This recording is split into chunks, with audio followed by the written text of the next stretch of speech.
Hi, this is People, Places, and Things, and in History. This is Carol Church Gardner. I'm coming to you this week with an exciting new one. This is all about history and the person. Imagine what person it is. Imagine back in the day when there was nothing but woods. You only had a small little path to go here and there through the woods. Maybe enough for the size of a wagon. That was about it, or a horse.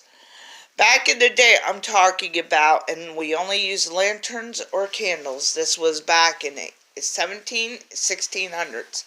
This is the French Indian War we're talking about, kids. Yes, the French Indian War. And who just came out of the academy for being generals? It was George Washington, his very first time out. Yay for George! But you wouldn't have said that back then. Back then, he was the first president, but not then. What happened was he had one diplomatic mission to do, and he failed. Let me tell you how this was. This was on the History Channel. I had watched it. I've seen it on the film that was on the History Channel. I thought this was very interesting. His first diplomatic mission, he failed very horribly. What happened?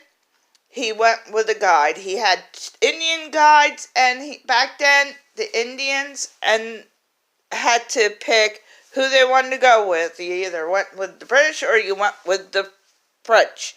The French would play games with you, and the British only wanted to own you. So a lot of them went to the French side and not to the British side.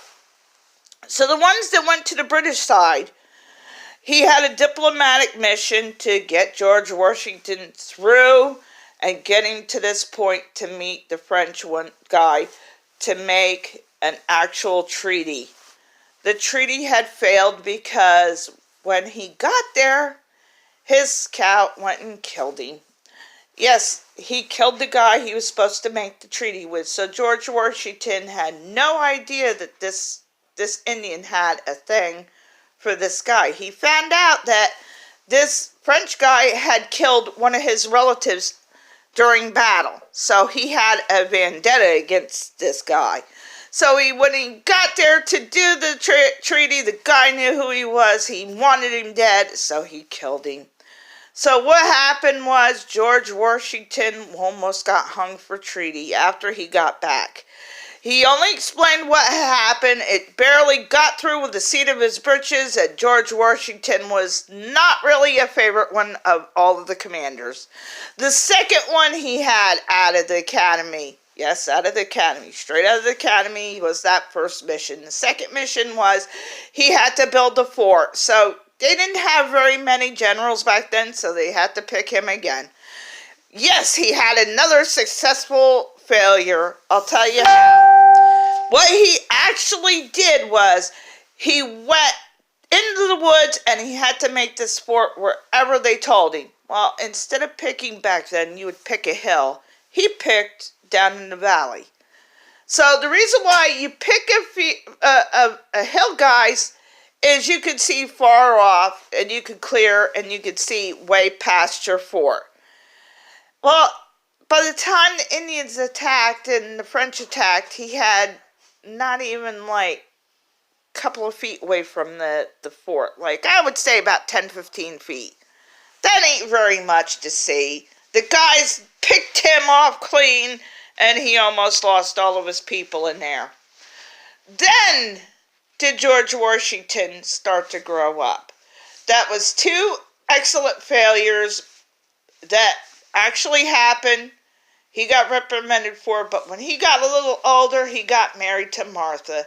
Martha was a widowed woman who had 2 kids. Yes, she had 2 kids. She had a boy and a girl. Nobody knows this. He thought of them. He never actually had a child with Martha, but he loved those 2 kids, was his stepkids. He loved them dearly.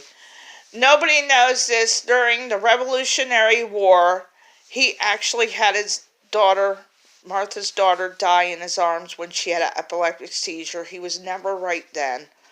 But he still continued to be a battle guy, and he did an excellent job after that. We won the war. But a lot of people don't know that during the war, there was a mini ice age. Yes, a mini ice age had hit when they were at Valley Forge. That's why it was tough. And back then, a lot of the people that was running the government didn't care whether they ate, had clothing, had warmth or not. What they had for shelter, they didn't care. They were like expendable. But these guys weren't expendable because they're taking their time out for their families and they're here to do a war and they should have got paid. So George Washington knew this all. He seen them starving. He knew that their families needed money. So George Washington had a business. So he took all of his money from his commissions and he paid his troops. He didn't pay them handsomely, but he paid them what little bit he could promise that the government promised them all the way. He paid them.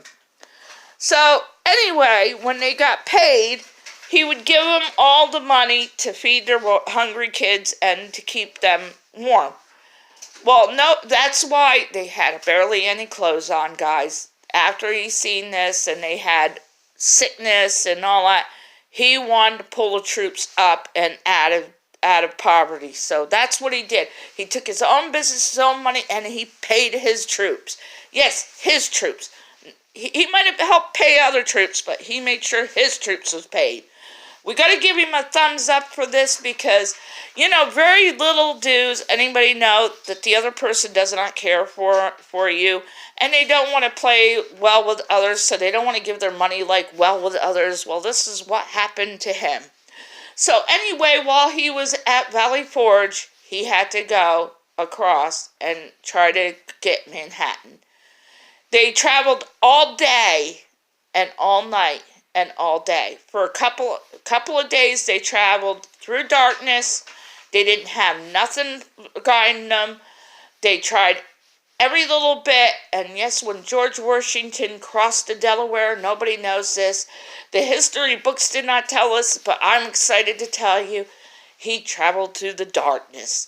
Yes, they traveled through that part where icebergs could hit you. Anything could happen. You could flip over. It's the middle of winter. Imagine being in the middle of winter, your worst snowstorm. I mean, not like 2 inches, 4 inches, 12 inches. This was a full-blown one, guys. And they traveled through that snow to get to where the Haitians were. They actually got the Haitians at a surprise because most of them were drunk. Not saying that they were all drunk, but some of them were in the tavern having fun, and that's how they won. They won by a surprise battle tactic.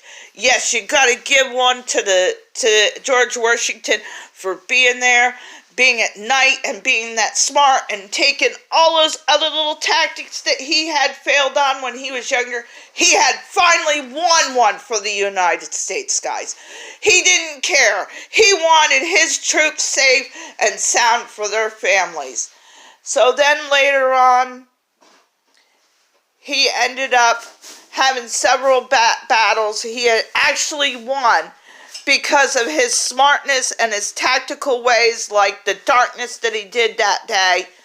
He would try to figure out who had the smallest troops. Yes, he would go right in and deploy and start going away at them. This won him an actual, thing for the battles. So this time it had switched around. We have to give hats off to him because, number one, he is actually one of the battle tactics that actually wins for the United States. And let me tell you guys, this poor guy, when he got done and he became president, everybody didn't know he wore glasses. And he was a young man. And when the war was done, it took a toll on him. I mean, it took a total toll on him. He looked very old.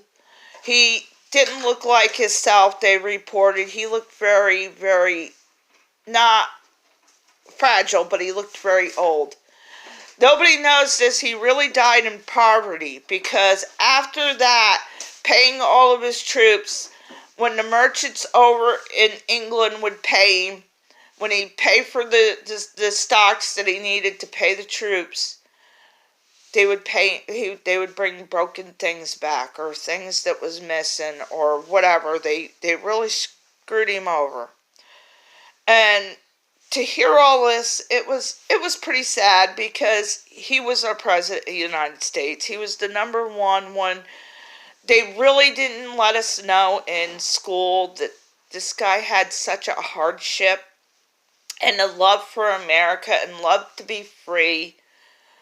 And to find out and when he died in winter. So that meant there was no place to put him. So for many days and months, he was outside of his house. And Martha knew that. She had to know that. Imagine your husband being out, and he was the president, and you knew what he did, and you knew he loved his wife very much. And she knew he was outside in the coffin. And it was the middle of winter. They can't dig up the ground because of the snow, the sleet, and the hail, and the frost, permafrost. So he laid out there actually for months out in his coffin before he actually got buried. And, to hear all the stories that, he had won, he was the first president. He really didn't want to be president. That's the thing that gets me. He really took off his glasses. When he put it on, he would put on his glasses. He was really looked elderly because of all of the tolls that the war had did, and the British had did to him with his business, and he had to make money for his troops. And he would he would send letters to Martha. He needed more money. Martha had to come up with the money to pay the troops. And actually, when you think of it, he was an excellent president. I wish he was still president today, because I would have voted for him. I mean, I should vote, but I really don't vote, because my mom said, why vote one idiot in when another one's just passing through? So that was my mother, and that was what I'm thinking of. And usually it's the truth, but when you do get that president that's like Washington, you do feel sorry for him. And being Native American, we have what we call chiefs. We don't have a president. And they're family.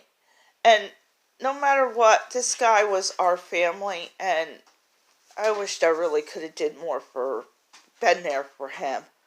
Emotionally, and, helped him out during the battles, because, he was a good one.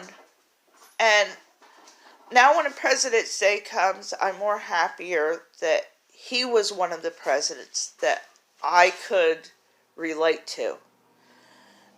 And, he was there. And poor thing. We have where he cut down the cherry tree, and, we just say he won the war for us. He was the first president, but, they never went past or beyond that point where you knew him as a person, a real person. And, this is sad. And then there was another one called Roger Ranger. He was an actual guy who made up the first bunch of Rangers. What happened was he was in a French and Indian War, just like President George Washington. Now, when he was in the war, he learned the tactics, because his regiment had all Indians. So he learned to fight like an Indian. And he noticed the patterns, like they step in each other's footprints. They hide well. They did all this other stuff. They could blend in. So he would tell the people underneath him the same thing. When it became the Revolutionary War, that's when the Rangers had first began. That's who really did it. They had, really, really tough time. And even his troops didn't get fed.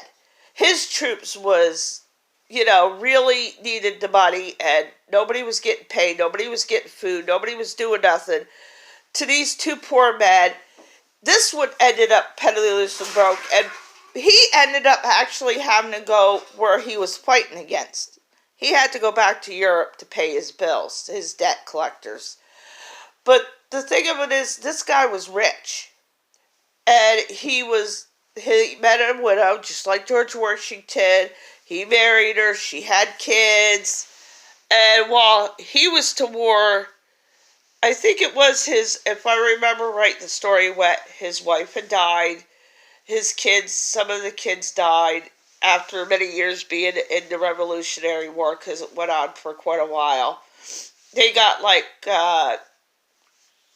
one of the diseases, like smallpox, they died off, if I remember right. It could have been cholera, it could have been anything. But this guy was also a nice battle strategic one.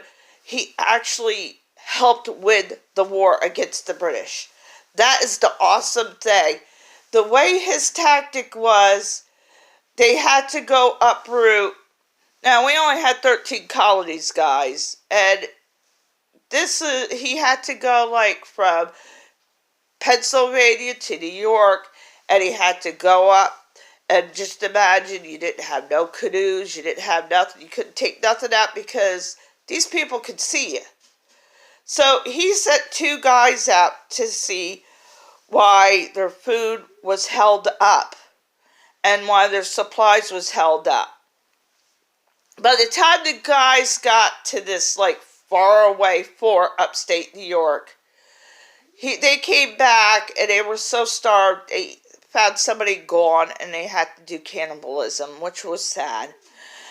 So on their way back, these two guys, they reported to him that supplies were not coming. Like George Washington, when they find out, they're mad. Then they find out they have to start paying the bills. So they ended up paying their bills plus the government's bills, which ended up this poor guy losing everything. But with the way his battle tactics were, they were pretty unique. They're still used today. And, a lot of people doesn't realize it, but this is why America is what it is today. And not only that, the horses that actually got the presidents where they needed to be, and, all fun intended, it's really, you really have to think, this could happen today. The economy could fall, and history can repeat itself. And what happens if any of the generals that these people are under, what happens if they got to take them and take their money and pay these people? Well, I don't think these guys would do it today like those guys did. But we got to have hats off to George Washington and Roger Ranger for, and, to teach somebody how to blend in and all that was really well. Well, I have to go. Carol Church Gardner signing off. Give me a like, give me a comment. See what you would like to see the next time in history. Maybe one day I'll do another. Thanks.